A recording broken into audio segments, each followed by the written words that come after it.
What's going on, people? It's Mr. Dore back again. I hope everyone's fit and well. Yes, England international is done.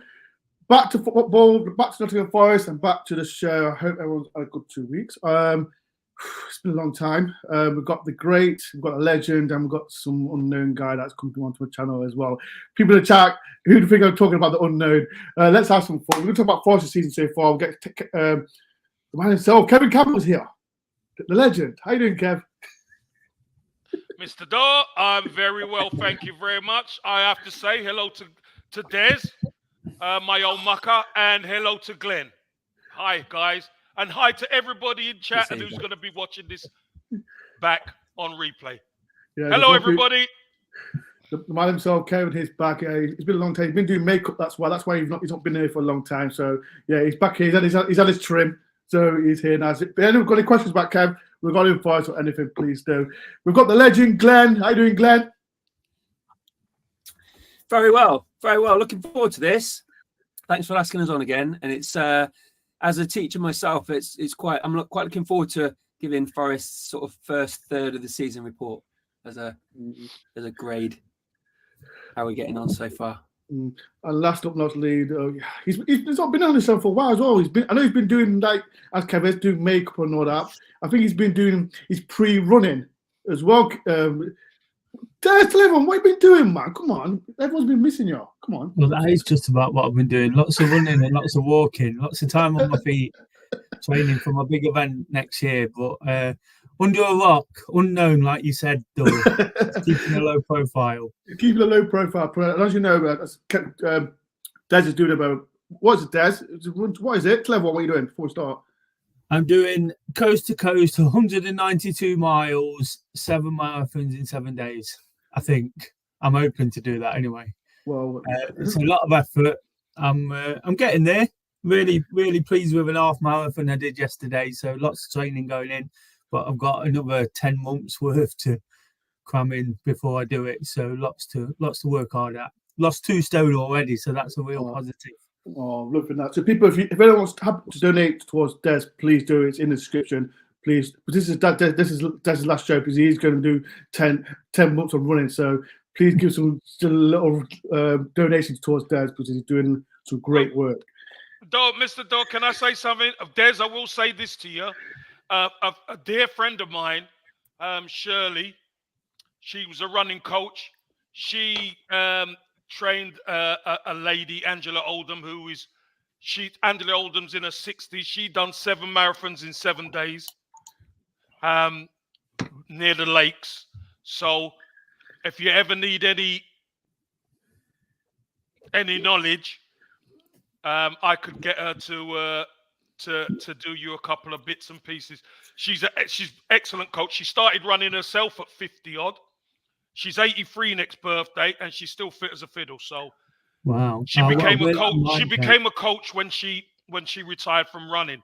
So she helps out a lot of women and stuff. So that might be invaluable for you, mate. Because I tell you what, I need all the help I can get. Yeah. As well, please go support Des. Like I said, it's description. Just to say, I know that I don't want to take over with this because we've got a show to do, but it's for Footprints, who obviously Lisa Fox supports massively.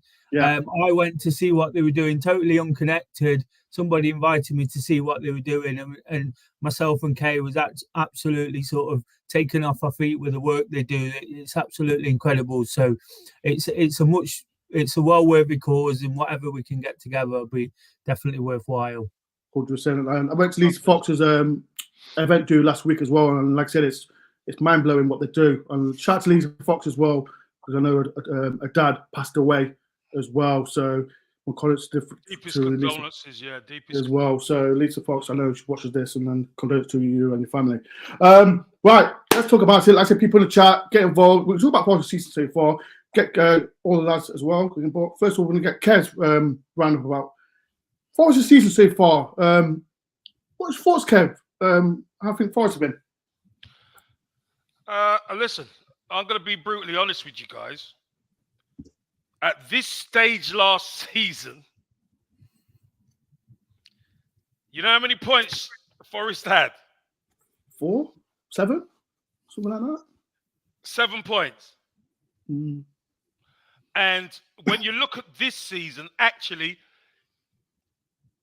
you've got a lot more points, but you still could feel a little bit, we could be doing better. Do you know what I mean? We probably, you'd think to yourself, we should be doing better because there were some games there that we should have actually won, or you could have got something out of the games. But that just shows me that Forest are actually really adapting to the Premier League. They really are.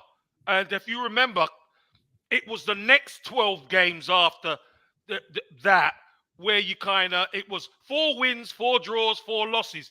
So that just showed you that you'd adapted. So it's going to be interesting how you move forward.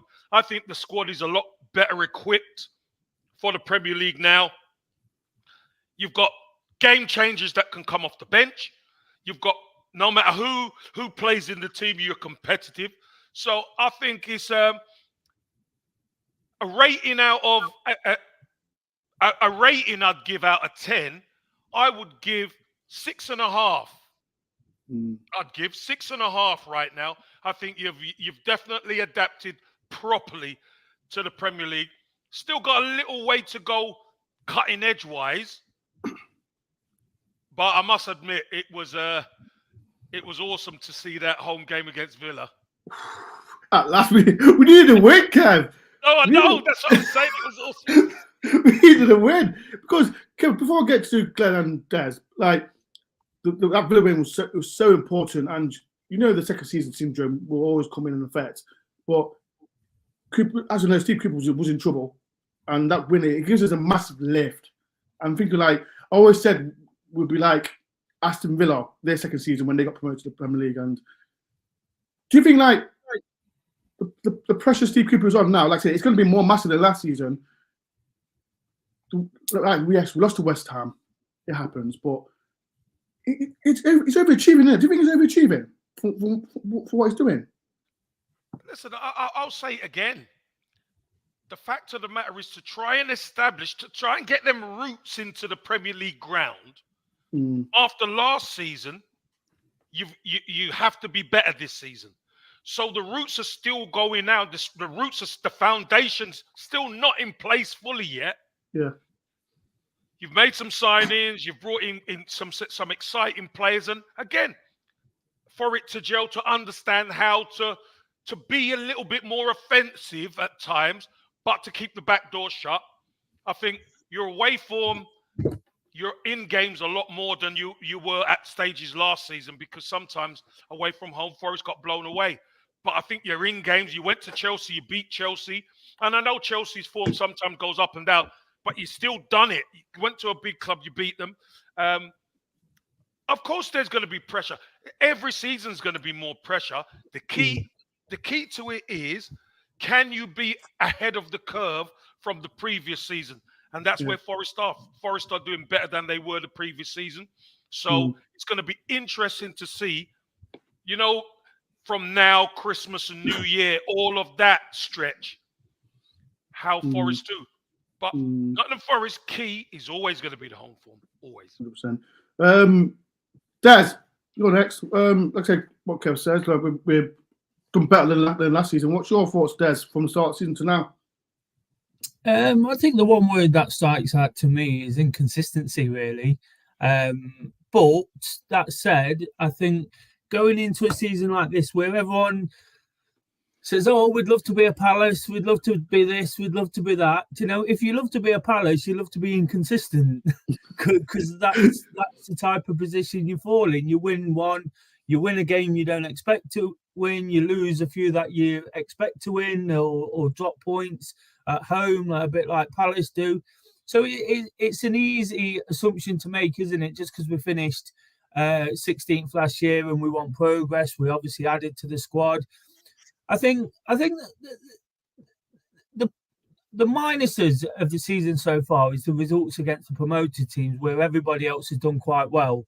Considering we've played them at home, you'd have thought that the points return would be a little bit more. But I guess what you've got to do is balance that up with a win against an Aston Villa side who were winning for fun, and an away win at Chelsea. and then look at it and think, well, we are actually in an okay position. Like Kev said, 7 points last year, and we'd only just really got ticking. That Leicester game wasn't too far before now. Why you have to mention that game, man. This is why I don't have Des on, because you give me bad memories. But I think when it comes to sort of this season, it's always going to be game by game, isn't it? It's going to be one of those, because we do expect to stay up because of those teams down there, and now Everton have got that 10-point deduction. It looks like we're going to be relatively safe as the season evolves. Wait, stop even mention that. Don't mention that on here, Des. Talking about nightmares, that gives me nightmares, mate.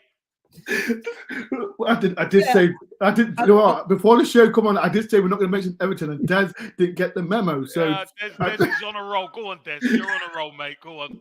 Yeah, I just think because it looks like we're going to be relatively safe, we're going to go into every game expecting to sort of try and win it. I think Forest can be a little bit more expansive this season in the way they approach games. I thought against West Ham, there was so much to be admired, the way they tried to attack a lot more. They controlled possession in the first half especially, and really should have stuck one or two chances away. And then when we got in front, it was about game management. And I think there's still a little bit of naivety, and some of the individual errors are still costing us massively. And I know the manager gets a lot of stick when we don't get a result, and I know we stick up for him quite a lot on here. But the reality is that when it's individual errors, he can't do much about it. It's a lapse of concentration. And for me, I mentioned it after the Liverpool game, and that ultimately comes down to desire and will to win. So some of these players have really got to buy into the ethos of the club, forget about those three teams behind them, because how it works in the Premier League. You can lose 6 in a row and you can be looking over your shoulder. So I think Forest have just got to sort of, some of the players coming in, especially, we know everyone buys into Cooper eventually, but some of these players coming in have got to step up a little bit and really show their quality and make sure they drag us into a like when we beat Villa, we were 12th, but we need to be in a secure 12th, sort of 9, 12, 15 points in front of these teams, and really then start looking at how we can evolve as a team and take it forward. So like Kev, I'd probably go 6.5 over the season. There's a lot to like. There's also a lot to dislike. And that's just being brutally honest. I've probably been more critical this season. I do my match reports after the game. Probably been a little bit more critical this season than I was last, when we was really struggling, because I feel we've got a better squad and a more all-round Premier League squad this season that should be a lot more competitive in most home games and at least sort of half of the away games. True, I agree with that what Des says. Last but not least, Glenn, what's your thoughts on? I've got to echo a lot of what the rest of the panel are saying. I think the situation we were in this time last year is a really valid point, Kev. I think the situation that we're aiming for is obviously by Christmas, which will be game 19. I think the Bournemouth game is game 19, which is halfway through the season. This time last season, we were at 19 games. We had 20 points. And I was walking from Des, where I parked my car on the way. I can't remember the fixture we were going around, but we were saying at that point, we were looking for 40 points, at the end of the season, right? Ironically, the first half of the season for me last season wasn't all that great. And this is certainly a better half, first third, although we didn't score as many points in the second half of the season last year. So I'm hoping that the next 2/3 will continue to have that progress. Totally with you there on the 6.5. I went a C- because I'm just a bit of an old school PE teacher. Teacher, Glenn. But I think that the C- and the 6.5 is pretty much the same, isn't it? We've flattered to deceive sometimes. We've obviously boosted the squad. Equally, we've also had our fair share of injuries. I saw some information that came out earlier this week that said we were the 3rd most affected team on 13 injuries. West Ham, although they're in Europe, had 4 or something ridiculous. So, we've been affected, have our fair share of injuries still, and we've still been able to have a much stronger starting 11. You look at the West Ham 11 that we put out. I think Morgan Gibbs-White was the only one that featured in last season's game, although we played later in the season. And we've certainly had a better bench that's going forward as well, although you could argue at times where we've not had those situations where we've made those changes at the right time or perhaps brought the right people on, obviously affected by injuries too. I think that the Bournemouth game on the 23rd of December will be halfway through the season. I think to get those 9 points that we need for those 20 points, I think it's certainly something that we can work for. 7 points, isn't it, to 20? And I think the Brighton game, which no doubt we'll talk about later this evening, is certainly with the way they're playing at the moment. They've had 6 losses out of 6, haven't they? So that's certainly a game that we can go into very confidently, particularly with our home form and the fact we're unbeaten at home. That's certainly a game I'm looking forward to coming up for. And I think that the game following that, I'm not going to say the name, the blue side of Liverpool, when we play them, we'll certainly give them a good game as well. And there's no reason why we can't get this. Just don't mention the I'm not going to mention it. I would never, ever, ever this evening mention them. The blue side of Liverpool, I think in the next 2 games, we can certainly get a good chunk of the remaining 5 or 6 points that we need to get the 20 for halfway through the season. And we'll be well ahead of that, I would like to think. So I think that would be a big progress point. The fact that we've got a good chunk of those 20 points that we might need halfway through. Now, you could argue also that we may not need 40 points this year to be safe. And you could argue that equally by game week 32, 33, we may have a clearer idea as to how we're getting on for the rest of the season. So this end of the second, third, perhaps we'll be in a better position. But no, I totally with you there. I think we've at length talked about this, Dore, haven't we? About games where we've be competing and they've got away from us. Games where we've never been in them, particularly the first half away at the Etihad, where we were, until Rodri's sending off, we weren't in the game. We were then in that situation where we had a bit of luck, changed our way. Perhaps we might have been able to nick one and we might have had a bit more out of it. The last 20 minutes at the Emirates when we played Arsenal the first game of the season, we were so much better than the first 70 We should have won. We should have won. So we're in those situations where, I wrote it down here, we played 6 games away. We've played 8 of the top 11 already this season, and we've not been shown up. There's been situations, you're right, there's about the way that we've played, particularly against those teams that have just been promoted. And there's, with the exception of the blue side of Liverpool, who have now messed up that group, that we're now in the 4th, 5th, 6th from bottom, and those newly relegated, newly promoted teams, are in the bottom 3. To answer one of your points, I think those will still be by the end of the season. I don't think we'll be in that situation. I also see that team we're not mentioning clawing their way out, because this will no doubt buoy them. But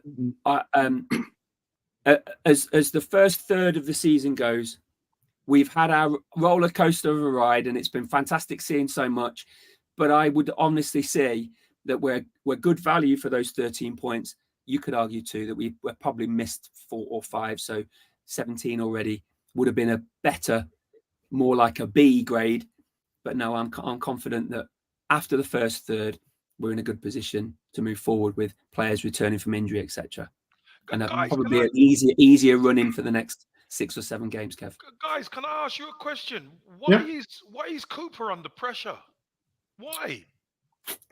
Can I answer it? I'll let Des go ahead. I don't think he's under pressure. I think I know normal pressure on a manager is normal in the Premier League. Yeah. Added pressure. It's like, the Aston Villa game where you had to win that, coach, but you got to win your home games. Yeah. But it's like it's added pressure on him. And I just think he's doing such a good job considering. I think, Kev, I think the players we brought in, this year, because we brought in Senghani. Every team brings players in. Come on. No, but these are top players, though, Kev. These are top players. Like we can mention. Every Premier League team brings players in. It's not just Forest who bring top players in. No, but it's not. Pressure of expectation. Expectation based on the squad, and the pressure he puts on himself is arguably more than the pressure from board or anywhere else. No, but I'm not talking about board. I'm talking about fan base. Oh yeah. Yeah, there's a vocal section of the fans, Kev, and some of it online, especially where they go after him every single time they lose. Which in the Premier League, you're going to lose football matches, whoever you are. you know, but they go after him. It's always this negative tactic. I don't think those negative tactics have been there. There was the Luton game, which was questionable, which he kind of put his hand up to. I think he's too honest in his admittance sometimes. You see people like Rafa Benitez bullshit the way around things and get out of it. You know, I think he's too honest and he gives people ammunition to have a pop. But I think Luton was the only one where it really stood out with the substitutions. But it's just the way it is, isn't it? But they still got a break, didn't they? They got a break in that game. You know, with the offside for the free kick that came in, but they got a break in that game, and that break obviously pegs you right back. So all I'm saying is this, guys. He's under pressure, Cooper, for certain times, and he will be under pressure. And Ian's right, it's keyboard warriors. It is, because you know what? I know the majority of the people at the City Ground are backing the team 100%. But the further you go on in the Premier League, even when you win, you're still not winning in the right way. And that's where, being an Arsenal fan, obviously, that's where it is with Arteta. Fans are losing their mind. He's second in the table. Oh. So that's progress for you guys.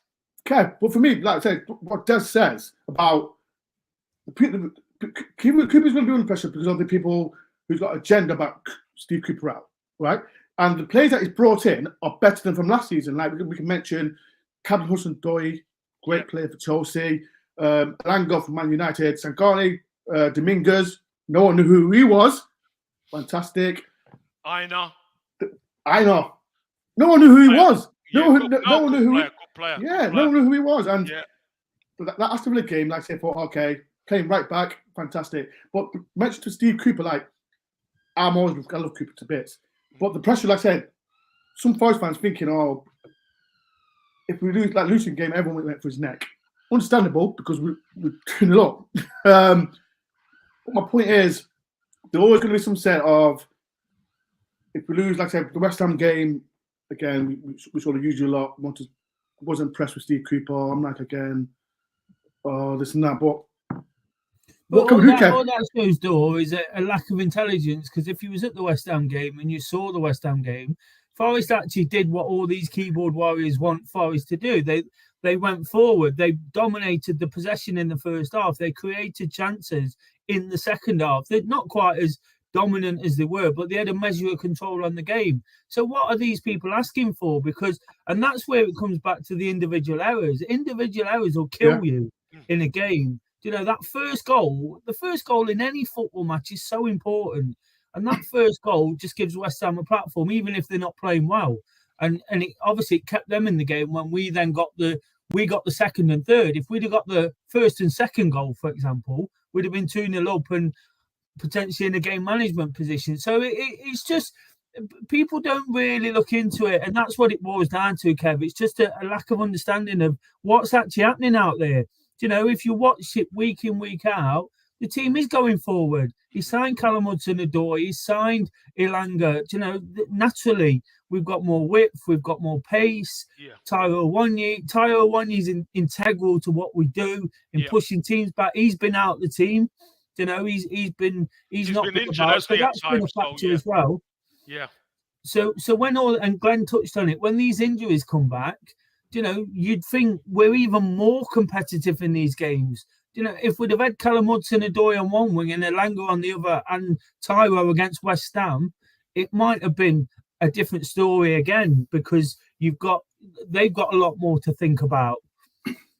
Yeah. People in the chat, if you please do hit the like button if you can. Do a massive favour for me. And if you've got any questions for Kev, we've got him for us, please do. Kev, there was a discussion talk about, as you know, he's a striker.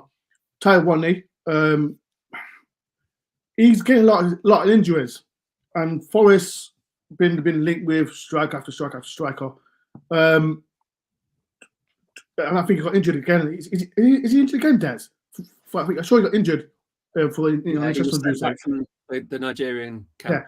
Yeah. Kev, with your opinion, do you think everyone assumes Taiwan is number one striker, but do you think Forest needs to get another striker for this league? Because But you got another striker. they Actually, you got another 2 strikers. What are you talking about? But You've got Wood and what's that guy from Liverpool who used to play? Enrique. Yeah, Divock. Yeah, look, you've got cover. Look, you could line up the strikers if you want, right? You can line them up if you want. The key to it is you've got to find a way out, and we discussed this last season. You've got to find a way how to fit everybody in so they produce. And I think you found a way to get the best out of a One-Yi. Yeah. Playing that way doesn't get the best out of Wood, and it won't get the best out of Origi, but it will get the best out of a One-Yi, especially with Alanga and Hudson-Odoi, etc. Those guys, Gibbs White, I think Gibbs White could play with anybody in there because he's a smart footballer. But if One-Yi's your guy, unfortunately, there is a drop-off if a Wood comes on who's capable in the Premier League, but is a different type of striker. Origi can do quite a few different things, but he's not got that physical presence or the pace of a One-Yi. So you have to kind of curb what you do when these guys are there. So if you're going to go for another striker, tell me the striker you're going to go for. Because I believe you've got enough. I really do. What do you think? When you play them, you've got to get the best out of each one. What do you think, Glenn? Do you think we need another striker, or are you happy with Wood? Oh yeah, I'd love another 4. It's not necessarily going to be possible, though, is it? And there may well be a situation as we go towards the January transfer window where everybody wants firepower, everyone wants goals, everyone's looking for the same round peg in the same round hole, right? We may well, and we've talked at length about this in terms of T's injury proneness, and there's some talk in the comments about what the injury is, and I happen to agree with them. The cover for T, particularly with the African Cup of Nations, would be something that we're looking in-house for. I think we're hopefully going to make sure that Wood, who's played this evening and scored in the last couple of days, you played today. Right. Yeah. That would be the best solution. I think he's got again, talking about a player that's a little bit out of favour with some of the fans. I was at the Luton game. I thought he played really well. He was unlucky not to get his hat trick, but he's not necessarily the player that we're looking for. It would be great if Origi and Callum Hudson-Odoi, who players that we've both got, push Morgan over to the 10 role, and that gives us a completely different way going forward. And we may well be able to sit that situation out in terms of T's injuries or his absence in January, February. So there may well not be a need for it.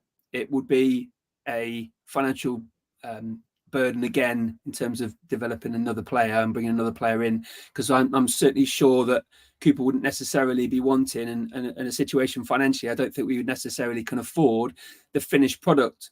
Taiwo Awoniyi isn't the finished product, but he's as good as we can get right now, and the progress he's made over the last 16 months or so since he became a Premier League player is huge. His impact at the end of last season, the number of goals he was scoring game after game after game, and particularly the way he started this season before his injury, is perhaps the way we need to go and make sure that we're managing that situation. It would be easy and so, yeah, let's throw 20, 30, 40 million at the wall and try and get a player in. I think the situation would be better suited by keeping Callum Hudson-Odoi and Wood in that role, and bringing Morgan Gibbs-White in the 10 role. That would certainly give us a bit more going forward. Perhaps we'll need it. We mentioned ask Des. Des loves this guy. We'll talk about Morgan Gibbs-White. Let me ask Kevin. Ask Des. Morgan Gibbs-White. There's been lots of criticism. He hasn't scored. I don't think he's played in his best position, but he's still effective in the right wing. But still, Forest fans are questioning him: is he good enough for blah blah? What's your opinion on Morgan Gibbs-White, Kev? Before I get Des. I think he's a really good player. I think he's doing. He's sacrificing himself for the team. I think he's one of those players who likes to be kind of free in the middle of the pitch, so he can go where he sees fit to affect the game. He's still affecting the game from being wide to coming inside, etc. But I think the team is more structured now, whereas I don't think they can afford to let him roam free. Or if he does leave his spot on the right or whatever, he has to get back into position. So I still think he's a good player. He is good enough as far as I'm concerned. Yeah, I thought he was really influential at the back end of last season to make sure Forest stayed in the league. Obviously got more weapons now. The key is all those weapons you mentioned, the speed, the Elangas, the Hudson-Odois, the Awonyis of this world. They need feeding. These guys have got speed. These guys have got movement. They need somebody who can pick a pass, and that's your guy. He's the guy who can really pick the pass. But again, I think he's getting the right balance. You know, getting the right balance is going to be really, really important of who plays where, and when you attack and when you lose the ball, are you protected? I think that's going to be really important for Gibbs White to get the best out of him. So I just think there's a little bit of tinkering that has to happen. You tend to find as you get nearer to Christmas that the team's going to settle down, I believe. And but I rate him. I do. Des, you love what Gibbs White. As much as let me mention this, like we go to all the games. I don't want to mention Brendan Johnson. I love Brendan Johnson, but do you think he misses him, Des Morgan? Because before it's an easy assumption to make, isn't it? Because at the end of the day, Morgan Gibbs White wouldn't be playing on the right wing if Callum Hudson-Odoi was fit and playing well. He's not fit, so he can't play. So that's the reason Gibbs White is out on the wing, isn't it? You know, it's easy to say we're missing Brennan Johnson. Of course we are right now because we need a right winger. Yeah. And if Brennan Johnson was there, we'd play him in his more natural position, which I don't think we did enough of last season because again we was missing a central striker quite a lot. So it was always about fitting people into a role. I think the thing is about Morgan Gibbs White, he's the best player in the team. It's as simple as that. I don't care what anyone says or what his form suggests. He is the best player in the team, and you play your best player.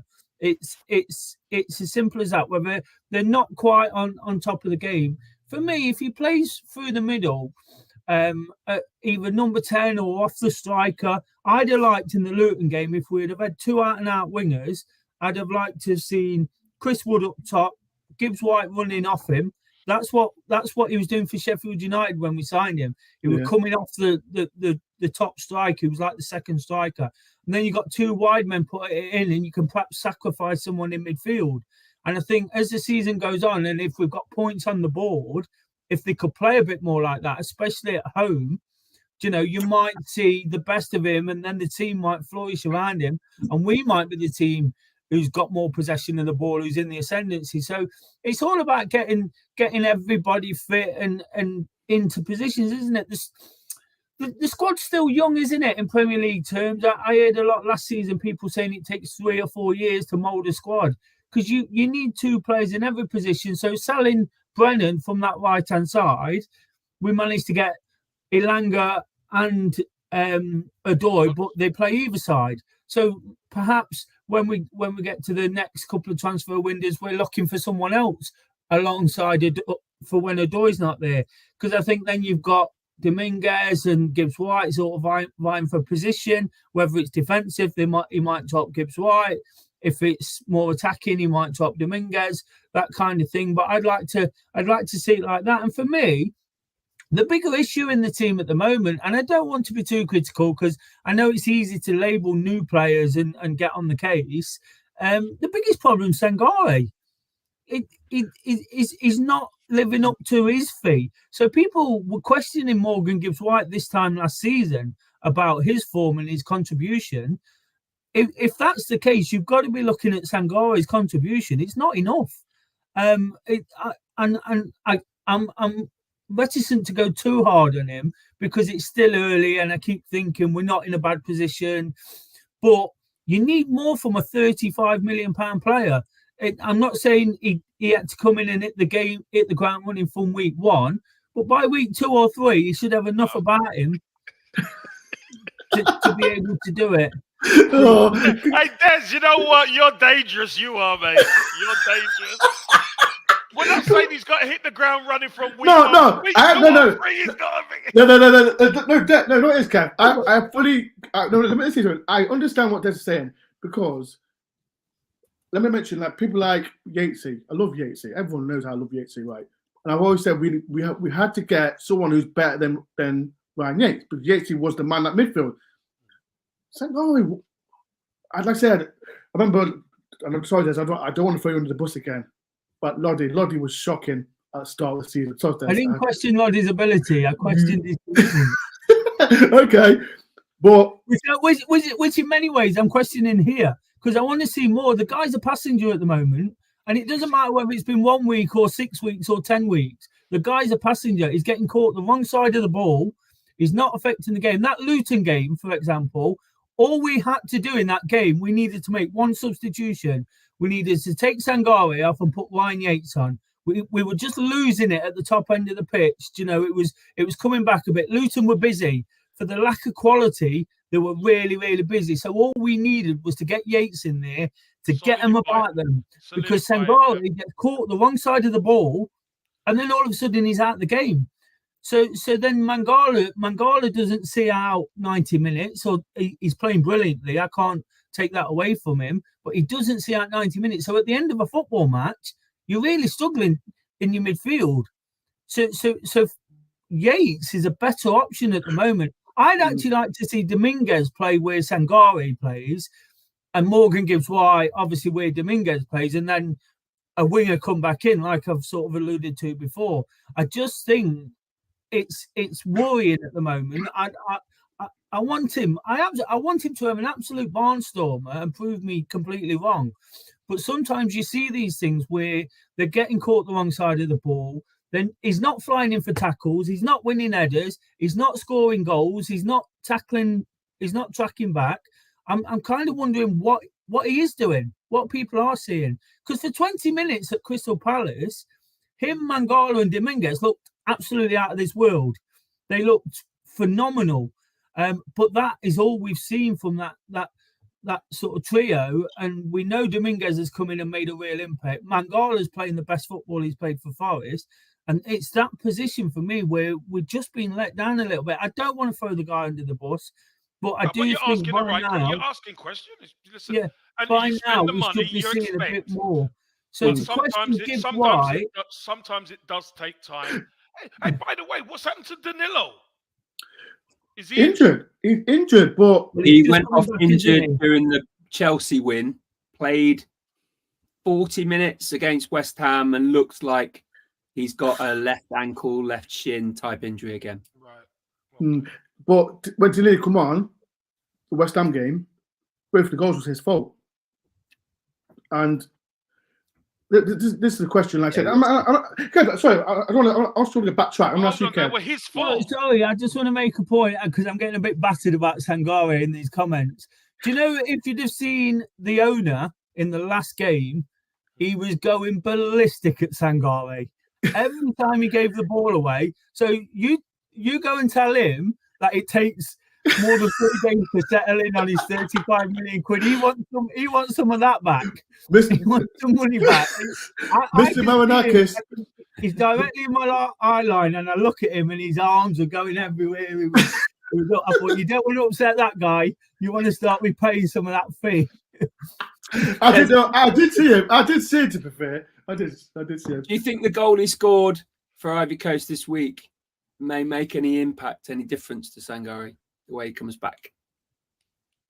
You know, so wouldn't you? Because football's a confidence thing, isn't it? You know, so I'm not questioning his ability. I'm questioning his input at the moment. I'm sure Kev knows as much as anybody. When you get that goal and you feel part of a win, that's what we really need, isn't it? We need the team, like the Palace game. If he'd have played well and we'd have been 2-0 up at half time, say, and the midfield's been brilliant, you think that's the catalyst to go forward. So you need him to be an integral part. So the goal might just be the shot in the arm to think, yeah, I can do this. Do you know what I mean? I can play at the highest level.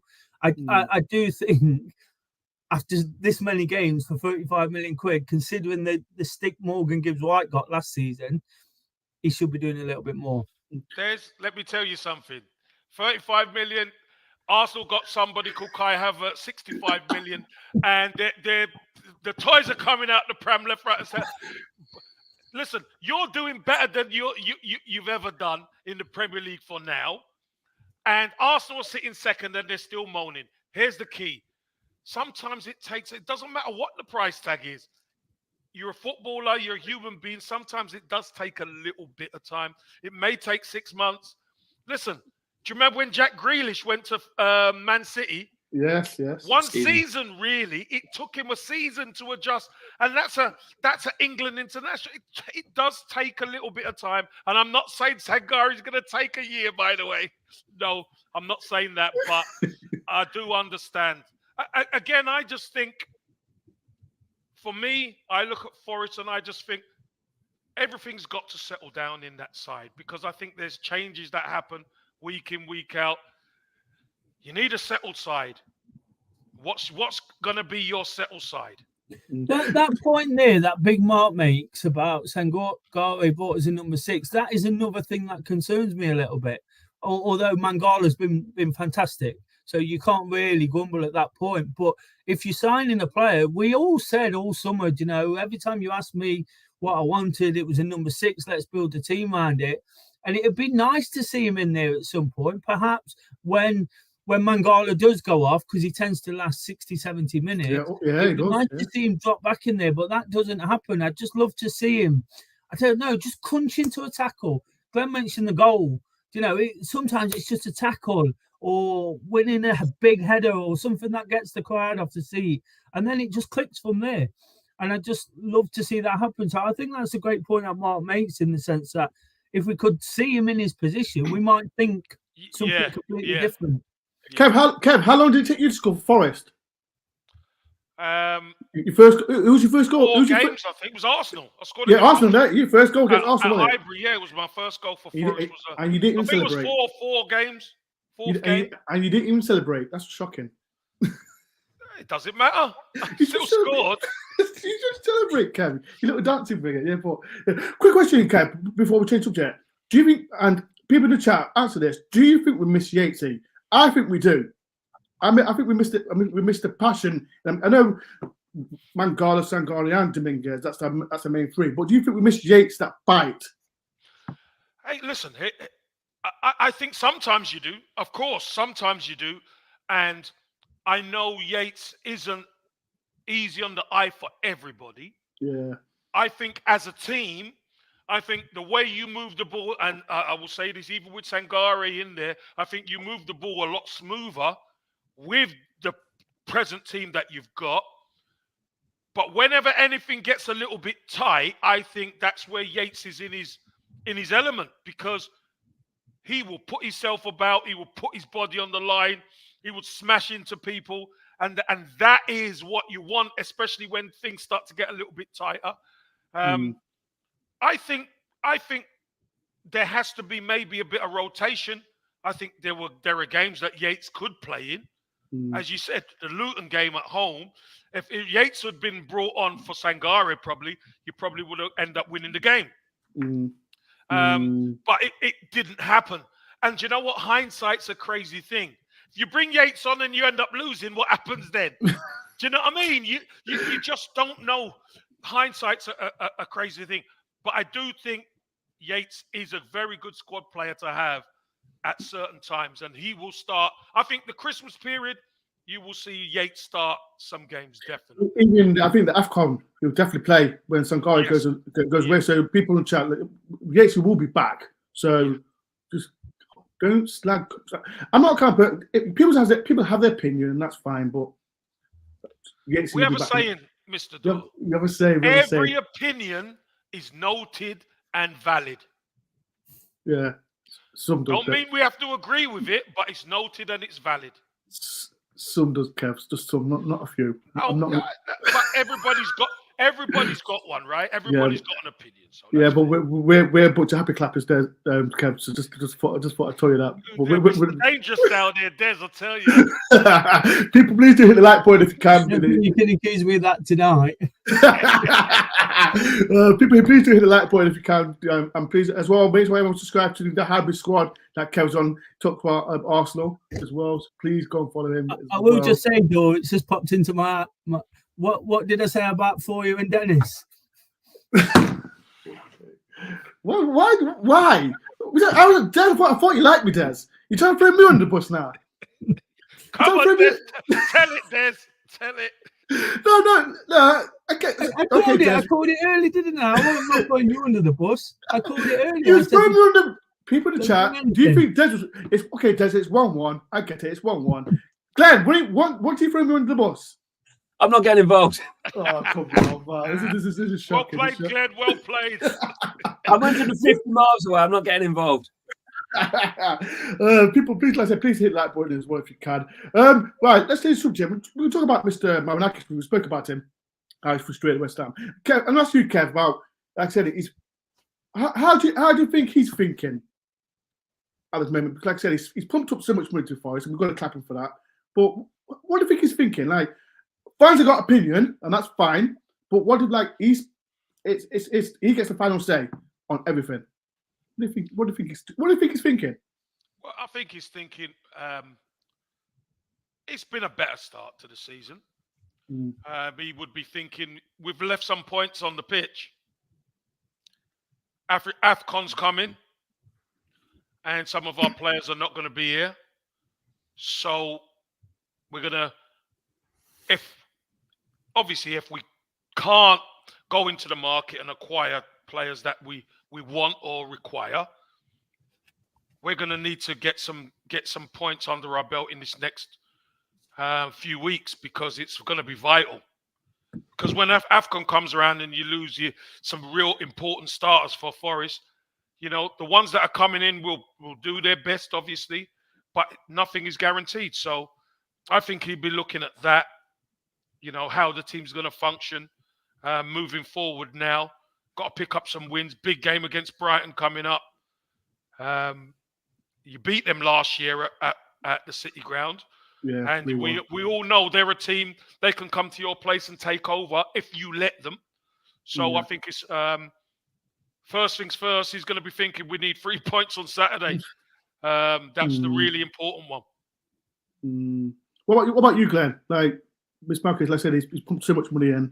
Everyone has opinion. Marinakis he's a top guy as well. And what's your opinion on Marinakis? He is. I'm not sure actually where I sit in terms of how much patience he has. Obviously, there's the message that he gave to Forest fans on the balcony at the council house the day after we got promoted back in May last year before, where he's talking about wanting to set a new path for Forest and obviously remembering the history but making our own history. And he's very passionate about wanting to see Forest back to somewhere where they were in the long and distant past.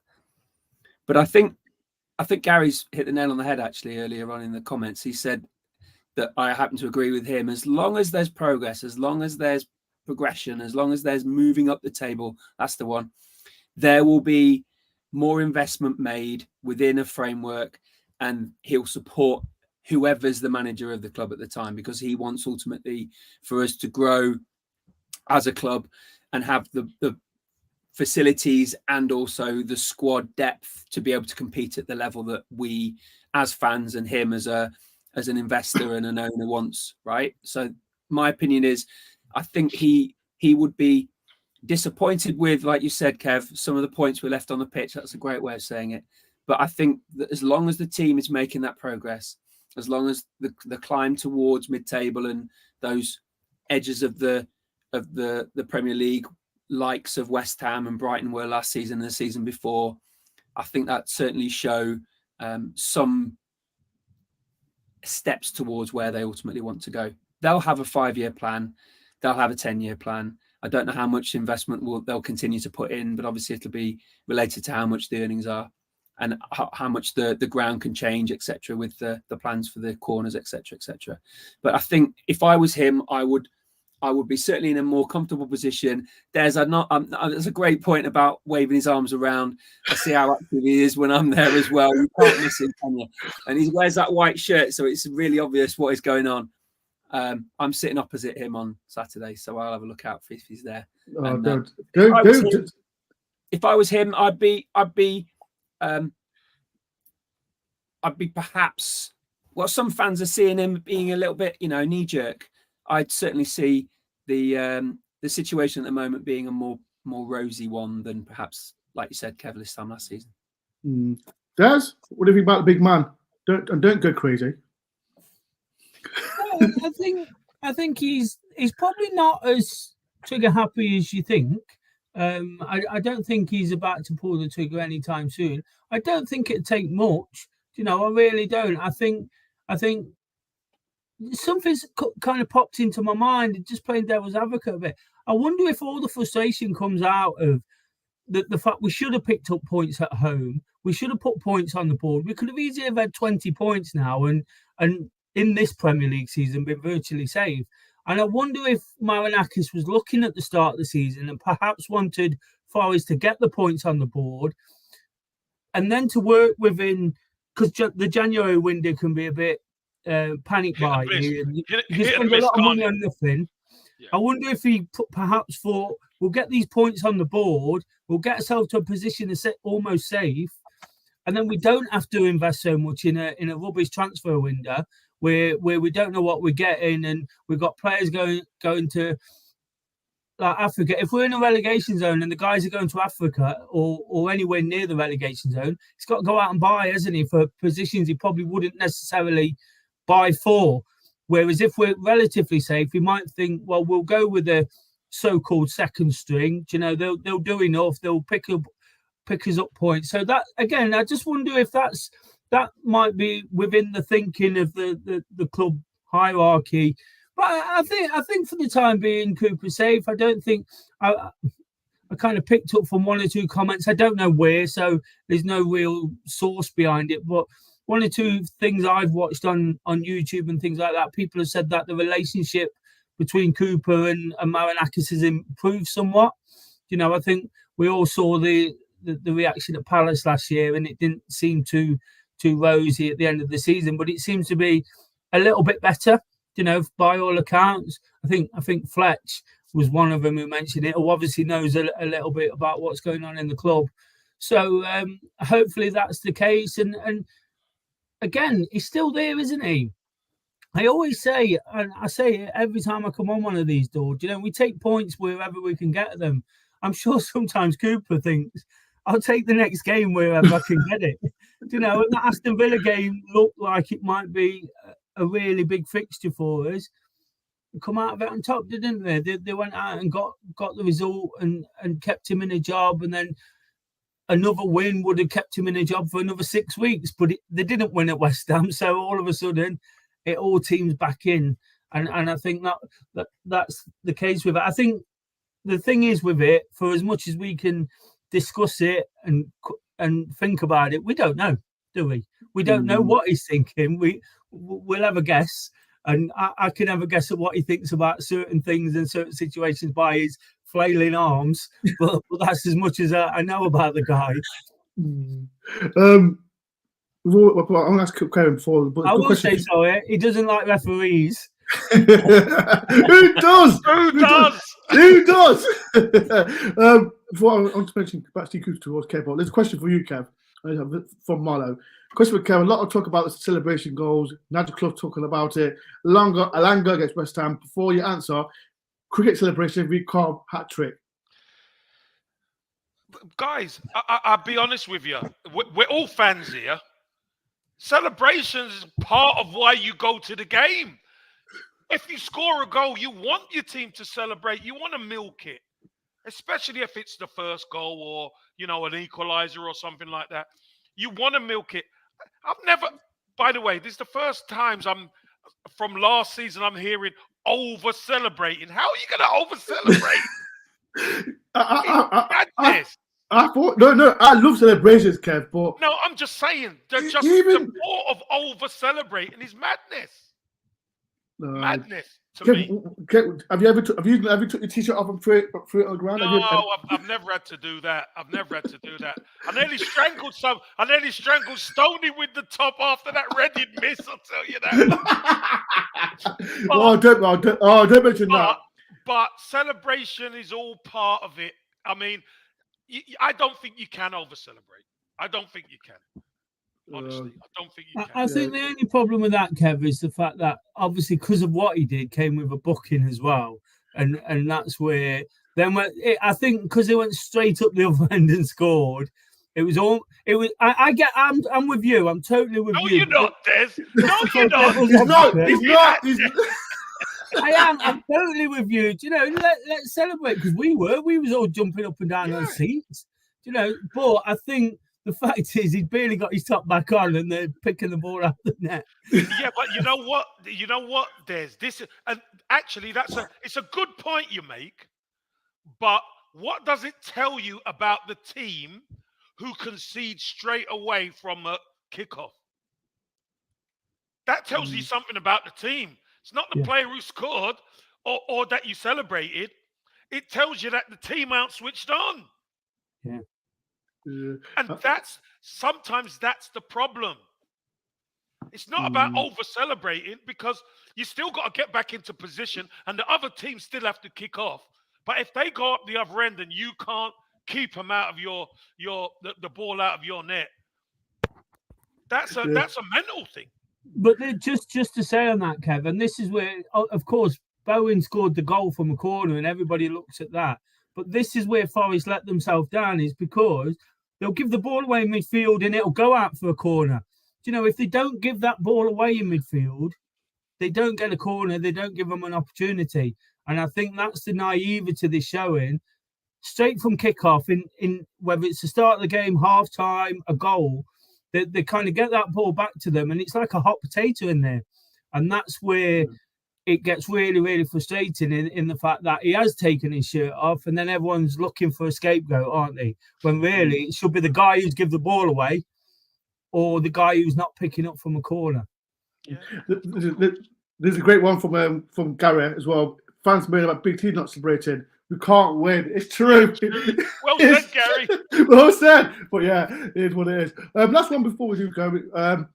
Like I said, we will talk about this so far and from now to the end of the season. Where do Forest fans think what needs to improve, what needs to happen? Kev, what do Forest need to do? Like win games. That's the most important thing. Yeah, I think Forest need to make sure they've got their settled side. Obviously, you need your weapons.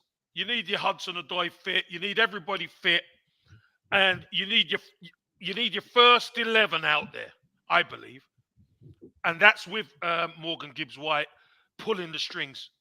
So you might need to tinker that midfield a little bit because I think Morgan Gibbs-White in the centre of the pitch with protection behind him, I think it makes Nottingham Forest a big threat offensively, especially with the speed of the front three, Awoniyi, Alanga, and Hudson-Odoi. So I think that's what you got to do. I think defensively, I think you're solid.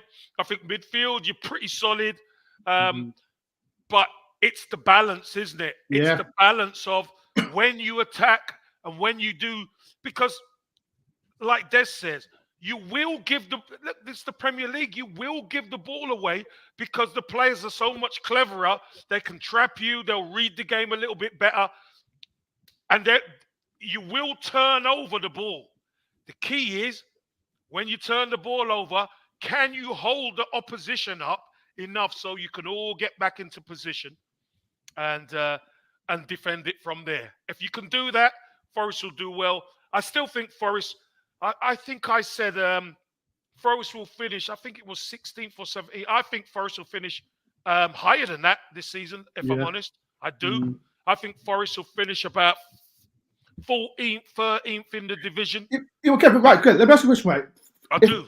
But this question before, sorry, I don't overrun. You said you think Forest will finish 14th, but some Forest fans still think that's it's not Too good low. enough.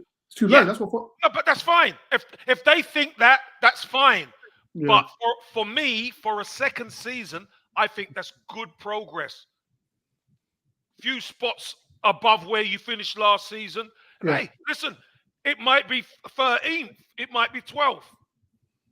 There might be 1 or 2 points in it. If you finish even better, brilliant. But I think the lowest Forest will finish is like a 14th. Yeah, that's a 14th as well. Glenn, make a quick one. What do you think Forest need to do? I think any 3 or 4 from this list where we compete more in games, where we manage a single figures goal difference, because it could well be goal difference is the blue side of Liverpool's saving grace at the moment in terms of where they are in that mix. I think if we keep our key players fit and bring them back as well as we can, rather than rushing them back and put them in a bit better situation, perhaps like a Danilo who might have got re-injured as a result of that. Managing games better and managing those situations like the West Ham's where we had that situation, we're not letting them straight back into games as quickly. And then managing that situation around AFCON. I think the number of players that we've got, I'm not sure how many we've got compared to the other teams, but we've got certainly 8 or 9 that could well have an impact on those games, sort of January, February. And then a successful window, like you said, Kev, a successful January window where we've got that strength again that would by now just add a few little ones rather than a wholesale change that we had in January last year. Just tinkering and making those subtle little changes, no more than 2 or 3. I think that would be the next third of the season. Any number of them, any 3 or 4 from that list of 6 or 7 would certainly see us in good stead come February, March, by which time we may well be in a situation where we're not looking over our shoulder quite as much as we are now. Gordon says 8 out for AFCON. That's a lot, isn't it? Bloody hell. Yeah. That is a lot. You have got a big squad. we have got a big squad. We need it as well. Last but not least, Des, what's your thoughts? What do you want us to do? We could finish anywhere between 10th and 15th, couldn't we? You know, and like Cam and Glenn said, there could be 2 points in it. At the end of the day, I think it's just about trying to find a way of competing more in games, being a bit more entertaining on the pitch, you know, staying in games for much longer, cutting out some of those individual errors. It's not really the performances that are upsetting me at the moment. The Liverpool game and the West Ham game was just about that individual stuff, because that's where they need to be developing as a Premier League side. We all know that possession is 9/10 of the law in the Premier League, you know, and that's where we've got to be better, because it, as I made that point before, it just you end up putting pressure on your defence and then on your goalkeeper and conceding corners and throw-ins and free kicks in dangerous areas. So it's all about game management in that sense.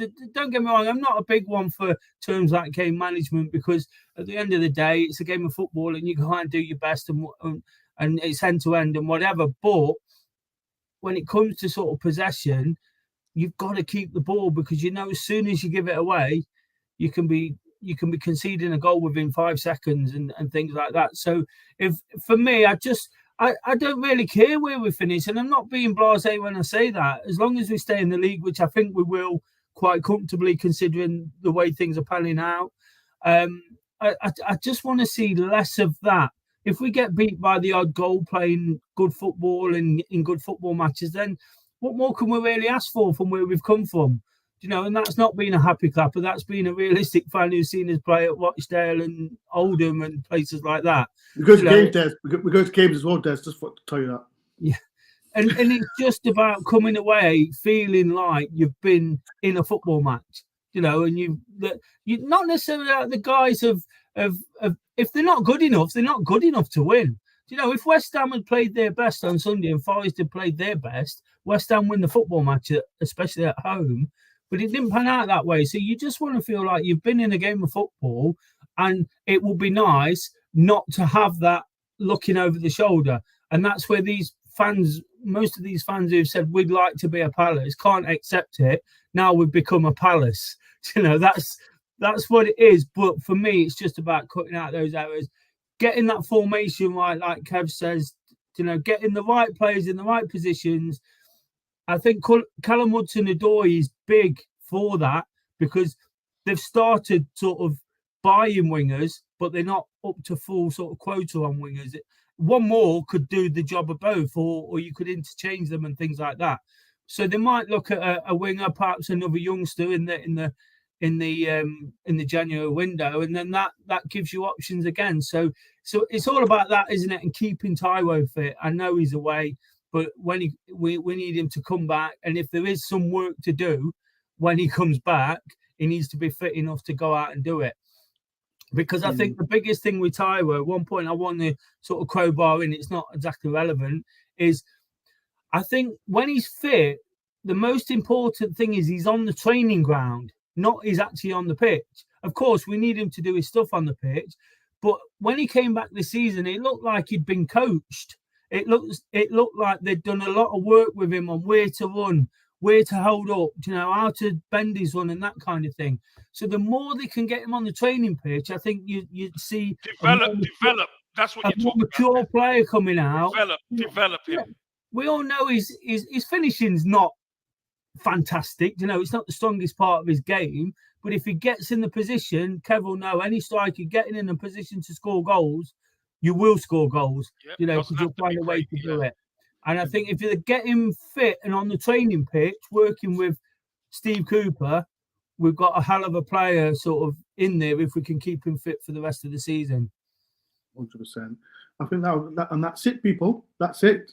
We've got Des's speech about the Campbell one day. But thank everyone. Thank you, Kev, for coming on my channel. Thanks, my pleasure. And you know what, guys? Everybody, please support Des. Yes, please do. And everything. Support him well, and because it's for a really good cause. Des, are you going for a run after this, Des, or are you going to sleep? No, I've actually had a rest day today. I've walked 5 miles today.